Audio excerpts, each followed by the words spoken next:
Study of government school channel में मैं अर्चना आपका तहे दिल से स्वागत करती हूँ।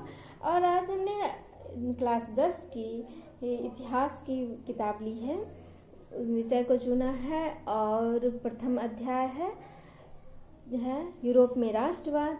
तो उससे का प्रथम प्रश्न है ये 1848 ईस्वी की क्रांति के फ्रांसीसी क्रांति के कारणों को लिखना है इसमें हम लोग को।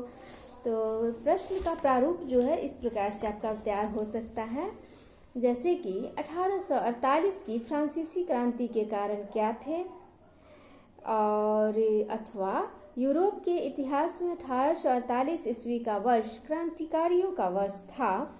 इस कथन को अपने शब्दों में लिखिए तथा या व्याख्या कीजिए तथा 1848 ईस्वी की क्रांति के कारण बताएं।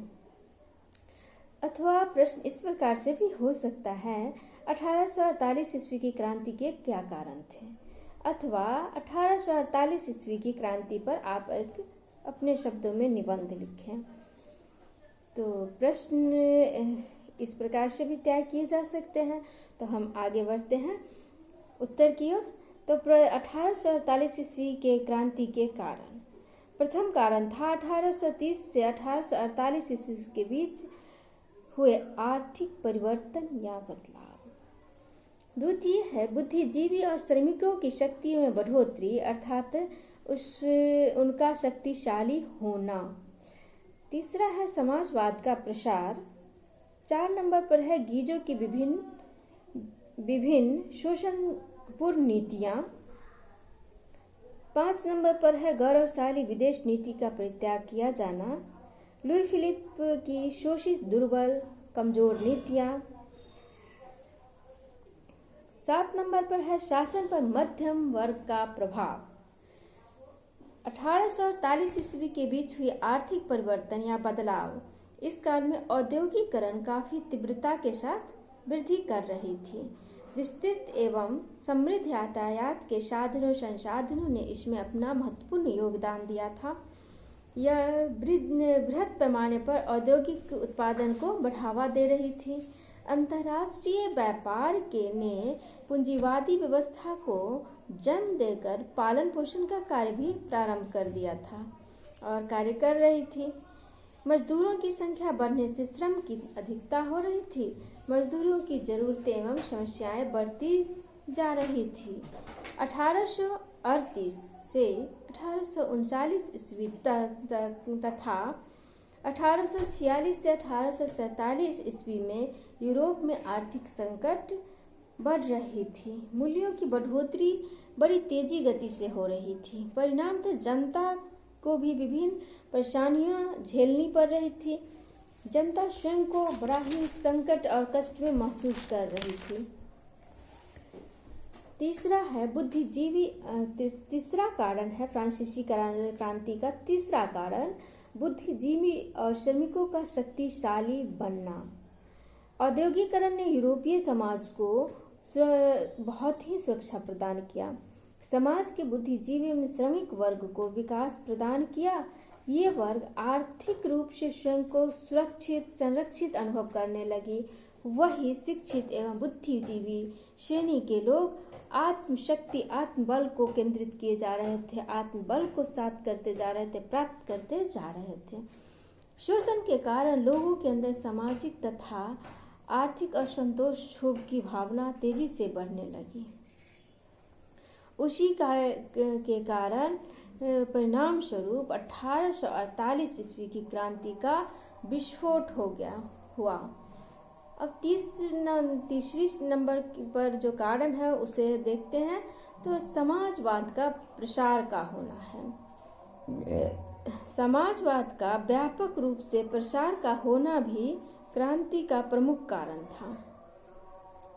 औद्योगिकरण ने समाजवाद को जन्म दिया, उसका विस्तार भी बड़ा ही व्यापक रूप से किया। लोगों के अंदर समाजवादी विचारधारा पनपना आरंभ हो गया। समाजवादियों द्वारा उत्पादन के साधनों, कल कारखानों, फैक्ट्रियों को राष्ट्रीयकरण करने की मांग की जाने लगी। मजदूर संघों की स्थापना हुई। उनके द्वारा श्रमिकों की दशा बेहतर करने की मांग की जाने लगी। अब है 4 नंबर पर फ्रांसीसी क्रांति का कारण। गीजो की नीतियां एक रूढ़िवादी विचारधारा लुई फिलिप एक उदारवादी शासक था, परंतु वह बहुत ही अधिक महत्वाकांक्षी विचारधारा का था। वह बहुत ही महत्वाकांक्षी था। विरोधियों को खुश करने के लिए उसने क्या किया, तो स्वर्णिम मध्यम वर्गीय नीति का अवलंबन करते हुए सन 1840 ईस्वी में गीजो को प्रधानमंत्री पद पर नियुक्त कर दिया और गीजो जो था वो किस विचारधारा के, वह बड़ा ही कट्टर प्रतिक्रियावादी था। वह किसी भी तरह के वैधानिक, सामाजिक, आर्थिक बदलाव एवं सुधार के विरुद्ध था। वह इसे अपनाने को तैयार नहीं था। गीजो किसी प्रकार के बदलाव एवं सुधार को हितकर न मानकर घातक और खतरनाक मानता था। इसी संकुचित विचारधारा के होने के कारण गीजो ने फ्रांस की सभी आंदोलनों को स्वार्थ का साधन समझकर उसकी अवहेलना एवं उपेक्षा की तथा दमन करने का उपेक्षा की और उनका दमन भी किया। उनके इस नीतियों से फ्रांस के क्रांतिकारी बहुत ही क्षुब्ध एवं असंतुष्ट हो गए। 5वां कारण है लुई फिलिप की कमजोर दुर्बल नीतियां। आंतरिक एवं बाह्य नीतियां लुई फिलिप ने जो पाल रखी थी वह क्रांति में महत्वपूर्ण योगदान दे रही थी, महत्वपूर्ण कारण साबित हो गई थी, बन रही थी। लुई फिलिप के शांति प्रिय विदेशी नीति को अधिकाधिक स्वीकार करने के कारण फ्रांस की जनता ने उसे कमजोर एवं दप्पू प्रकार के शासक के रूप में स्थापित कर दिया, समझना प्रारंभ कर दिया था। साथ ही इस प्रकार के शासक को फ्रांसीसी लोग इसे अस्वीकार कर रहे थे, स्वीकार करना नहीं चाह रहा था। बात अब बेल्जियम की हो तो लुई फिलिप दबाव में आ गया था। नेपोलियन के गौरवपूर्ण समय को देखते हुए लुई फिलिप को शासन की जड़ से उखाड़ फेंका और 24 फरवरी को लुई फिलिप ने गद्दी का त्याग कर इंग्लैंड चला गया। अब 6 नंबर का जो कारण है उसे देखें।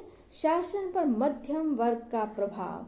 मतदान की प्रणाली इस प्रकार तैयार की गई थी कि राष्ट्र की प्रतिनिधि सभा में मध्यम वर्ग में भी जो धनी वर्ग जो थे वही बहुमत प्राप्त कर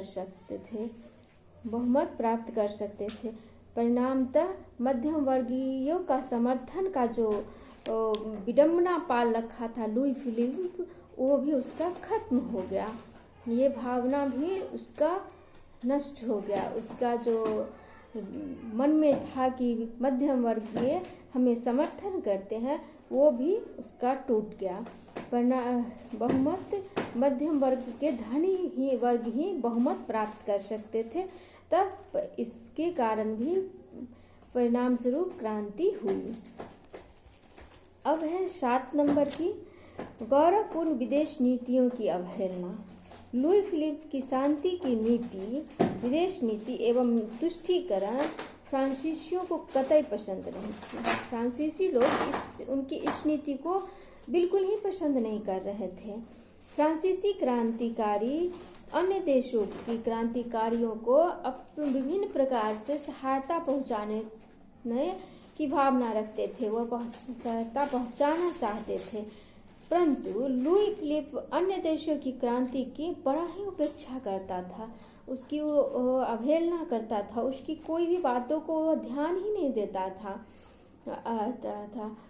अन्य देशों की क्रांतिकारियों की तो लुई फिलिप उपेक्षा अवहेलना करता ही था, साथ ही उसने अपने देशों के क्रांतिकारियों की विचारों एवं भावनाओं का भी कभी ख्याल नहीं रखा और उनकी बातों को भी वह सदैव अनसुना ही किया करता था। सन 1848 ईस्वी की अब हम इसके परिणामों को एक झलक देखते हैं। तो सन 1848 ईस्वी की क्रांति फ्रांस की पुरातन व्यवस्था का अंत तो किया ही, साथ ही Italy, Germany, Holland, Spain, Australia, Denmark, Poland, England, Ireland, Switzerland को भी प्रभावित किया। इटली एवं जर्मनी के उदारवादियों ने बढ़ते हुए जन असंतोष का लाभ उठाया और राष्ट्रीय एकीकरण के द्वारा राष्ट्र राज्य की स्थापना की मांगों को आगे बढ़ाया, जो संवैधानिक लोकतंत्र के सिद्धांत पर आधारित था। तो इससे में अब एक प्रश्न को हमने पूरा किया और नेक्स्ट वीडियो में हम अगले प्रश्न को देखेंगे। ठीक है, तो आपसे मेरा अनुरोध है कि आप मेरे चैनल को जरूर सब्सक्राइब करें, लाइक करें एंड शेयर करें और प्लीज़ इसे वॉच जरूर करें। ठीक है।